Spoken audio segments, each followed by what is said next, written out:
তরলের ওজনের ফলে একটি কৈশিক নলে পানির উচ্চতা বেড়ে একটি নির্দিষ্ট উচ্চতায় পৌঁছায় যেন পৃষ্ঠ টানের ফলে উদ্ভূত ঊর্ধ্বমুখী বল 75 × 10⁻⁻⁴ নিউটন দ্বারা সাম্যাবস্থায় থাকে।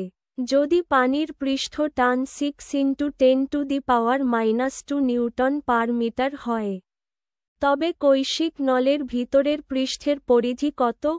Option A 1.25 × 10⁻² metre, option B 0.50 × 10⁻² metre, option C 6.5 × 10⁻² metre, option D 12.5 × 10⁻² metre.